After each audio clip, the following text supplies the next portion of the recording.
Hello guys, কেমন আছেন? আশা করি ভালো। নতুন একটা খবর নিয়ে আসলাম আপনাদের মাঝে। বিষয়টা খুবই গুরুত্বপূর্ণ। যারা ইটালি ভিসা প্রত্যাশী আছেন এবং অভিবাসন আইনে লাখো প্রবাসী তাদের জন্য খুবই গুরুত্বপূর্ণ। এটা জানেন যে যারা জর্জিয়া মেলোনির ফেসবুক পেজ ফলো করেন, ১২ ঘন্টা আগে প্রায় তিনি একটা স্ট্যাটাস দেন তার ব্যক্তিগত ফেসবুক পেজ থেকে। তো যারা ফলো করেন তারা ইতিমধ্যে জেনে গেছেন ব্যাপারটা। তবুও আমাকে অনেকে বলছে যে, "ভাই এই বিষয় নিয়ে কিছু বলেন।" এখন সম্প্রতি ইউরোপীয় কমিশন যে আ নিরাপদ দেশসমূহের যে লিস্টটা, সেখানে বাংলাদেশের নাম কিন্তু উল্লেখ করছে। এখন আরো কয়েকটি দেশ আছে। এখানে আমি যদি তার স্ট্যাটাসটা পড়ি, ইংলিশে দেওয়া আছে। আপনারা দেখতে পাচ্ছেন। I welcome with great satisfaction the proposal of the UA list of safe countries of origin presented by the European Commission, which includes, among others, Bangladesh, Egypt, and Tunisia.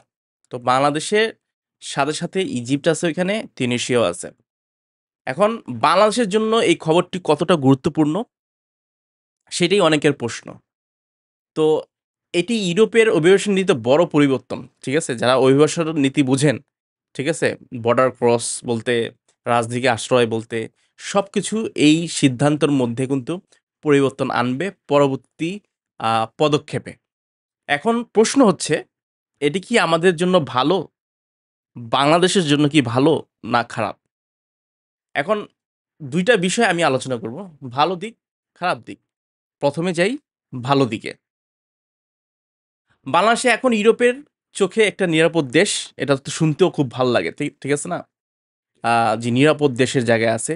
তো এই সিদ্ধান্তে কারা মোটামুটি ভালো আ পর্যায়ে থাকবে? যেমন হচ্ছে আইনগত পথে যেমন work visa, student visa, family রিউনিয়নের মাধ্যমে ইউরোপে লিগ্যালি এন্টার করতে চান, তাদের জন্য এটা কোনো আসলে কোনো সমস্যা হবে না।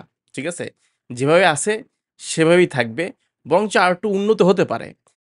আরেকটু দ্রুত হতে পারে। এখন দ্রুত যদি আমরা আ গত রেজাল্ট দেখি কতটা দ্রুত হচ্ছে সেটা তো আমরা জানি। তবুও এই নিউজের মাধ্যমে কিছু একটা পরিবর্তন হবে লং টার্ম ক্ষেত্রে। বাট শর্ট টার্ম ক্ষেত্রে না। মানে আ এর রেজাল্ট তাড়াতাড়ি আপনারা পাবেন না। তো এ হচ্ছে ভালো দিক। যারা লিগ্যালি এন্টার করতে চাচ্ছেন ইউরোপে, ইউরোপে বলতে আমরা তো এখানে ইতালির বিষয় নিয়ে কথা বলতেছি। তো ইটালির ক্ষেত্রে আমি বলতেছি। যো আ তো যাদের ওয়ার্ক ভিসা, ফ্যামিলি ভিসা এবং স্টুডেন্ট ভিসা আছে তাদের ক্ষেত্রে কোনো সমস্যা হবে না। বরঞ্চ আরো ভালো হবে। আরো দ্রুত হবে এবং এর মাধ্যমে কোটা হয়তোবা আরো সামনে বাড়তে পারে। ঠিক আছে? তো খারাপ দিক দিয়ে আসি। খারাপ দিকটা আসলে কি? যেটা আসলে মেইন আম ইস্যু থাকে এবং মেইন বিষয় থাকে যে খারাপ দিকগুলা কি? যেহেতু একটি লিস্টে বাংলাদেশের নাম আসছে নিরাপদ দেশ। এটা আসলে এই জিনিসটা কিন্তু প্রত্যেকটা দেশের ক্ষেত্রে একটা ভালো আম অর্থনৈতিকভাবে এবং আ বন্ধুত্বের যে সম্পর্ক থাকে একটা দেশের সাথে কূটনীতিক যে সম্পর্ক এটা কিন্তু ভালো হয়। কিন্তু কিছু ক্ষেত্রে এই যে খারাপ দিকটা আমি বলব, খারাপ দিকটা হচ্ছে যারা ইল্লিগালি ইউরোপে ঢুকে, বিশেষ করে ইতালিতে ঢুকে, তো তাদের ক্ষেত্রে কিন্তু অ্যাজাইলাম যে বলে একটা কথা আছে, এই অ্যাজাইলাম মারে তো তাদের ক্ষেত্রে খুবই সমস্যা হবে। ঠিক আছে? তো যারা ইউরোপে অবৈধভাবে প্রবেশ করতে এবং পরবর্তীতে তারা দুর্বল আশ্রয় বা রাজনৈতিক আশ্রয় নিতে চায়, তাদের ক্ষেত্রে ঝুঁকি কিন্তু অনেক বেড়ে যাবে। ঠিক আছে? এবং এটার পক্ষে কিন্তু অনেক লয়ার বিপক্ষে থাকবে। যেহেতু বাংলাদেশ সেফ লিস্টে আছে, দেখবেন যে ইটালির অনেক যারা এসব নিয়ে কাজ করে তারা কিন্তু মন খারাপ হয়ে যাবে বা এই জিনিসটার সাথে একমত হতে পারবে না। আ দেখবেন আপনারা যদি অনেক মানুষকে আছে যারা ইটালি সম্পর্কে ব্লগ বানায় এবং অনেক তথ্য দেয়, তারাও কিন্তু এই জিনিসের পক্ষে যাবে না। এখন এখান থেকে তো বর্ডারে ফিরিয়ে দেওয়া বা শীঘ্রই ডিপোর্ট করার সম্ভাবনা থাকবে যাদের আসলে অবৈধভাবে ঢুকবে। এখন আপনারা বলতে পারেন যে, এই জিনিসটা তো ভালো খবর যারা অবৈধভাবে ঢুকে। দেখেন আপনার যারা আপনারা এই যে আবেদনগুলা করতেছেন, ঠিক আছে? এটা কিন্তু ফ্যাক্ট কথা বলতেছি, আমি কিন্তু মিথ্যা কথা বলতেছি না। ফ্যাক্ট। যারা আবেদন করছেন মাধ্যম, যারা ১৫-২০ বছর ধরে থাকতেছে ইটালিতে, তাদের অধিকাংশ লোকই কিন্তু এই ইল্লেগাল ওয়েতে চলে গেছিল। খারাপ লাগতে পারে আমার কথা, বাট এটাই সত্য কথা। তো ইল্লেগাল ওয়েতে চলে গেলে কি তাদেরকেও অ অ বৈধ হতে হবে। তো বৈধ হওয়ার জন্য তারা কি করত? এই বাংলাদেশকে আ যারা বাংলাদেশী আছে তারা যদি অবৈধভাবে যায় তো বাংলাদেশকে আ আনসেফ বলত বা রাজনীতি থেকে একটা আশ্রয় নিত। ঠিক আছে? তো তার মাধ্যমেই কিন্তু তারা এই যে লিগালি বা ইটালিতে থাকতে পারে। তাদের এখন ভালোই অবস্থান। তো সেক্ষেত্রে কিন্তু এই পলিটিক্যাল অ্যাজাইলামটা খুবই কষ্ট হয়ে যাবে। হবে কিন্তু অনেক, অনেক ভেজাল আছে এবং অনেক, অনেক কষ্ট হয়ে যাবে। তো এটাই মূলত খারাপ দিক। যেটা কিনা অভিশন আইনে আসলেই একটা দুর্বল পয়েন্ট একটা দেশের জন্য। বাট একই সাথে এটা কিন্তু একটা ভালো দিক যেহেতু একটা সেফ কান্ট্রি লিস্টে আছে। যাই হোক এখন এই যে যেহেতু সেফ লিস্টে আছে এখন আপনার কান্ট্রি তো সেফ। তাহলে আপনি পলিটিক্যাল অ্যাসাইনমেন্ট কিভাবে মারবেন?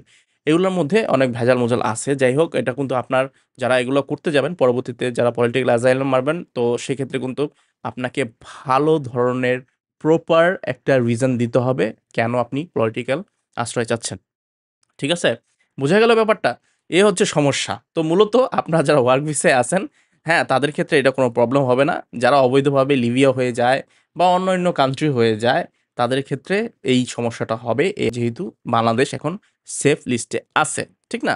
তো সংক্ষেপে একটা কথা বলি, আইনগত বা লিগ্যালি চেষ্টা করাটাই আমাদের ভালো যে আমরা ওয়ার্ক ভিসার মধ্যে করছি। কিন্তু সমস্যা হচ্ছে আগের যে রেকর্ড এবং যে ধীরগতি একবারে যে ধীরগতি চলছে, সেক্ষেত্রে কিন্তু অনেকেই এই লিগ্যাল পথে কিন্তু যাওয়ার চেষ্টা করার উৎসাহ দিন, দিন কমে যাবে because of long process time.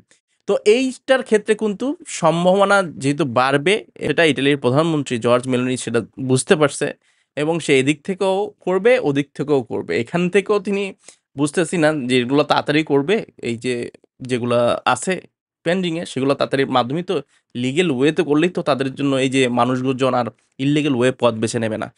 যেহেতু এত কষ্ট দেখে তারা চিন্তা করে যে আমি আ একটা শর্টকাট পথে চলে যাব। বাট নিজের ভবিষ্যতের কথাও চিন্তা করে না। এখন কিন্তু সেগুলা কঠিন হয়ে গেল। যাই হোক আপনি এই যে জর্জ মিলিয়নিয়ার এই স্ট্যাটাসে তারপর তাদের কমেন্ট যদি দেখেন তো অধিকাংশ মানুষই এটা স্বাগত জানাইছে। বিকজ এটা বামপন্থী সরকার। তো সেক্ষেত্রে তারা অভিবাসন আইন আরো কঠোর করবে। ঠিক আছে? যতদূর তারা এটা আগেই তার রাজনৈতিক বক্তব্যে তিনি বলছেন যে অভিবাসন আইনে তিনি কঠোর হবেন। ঠিক আছে?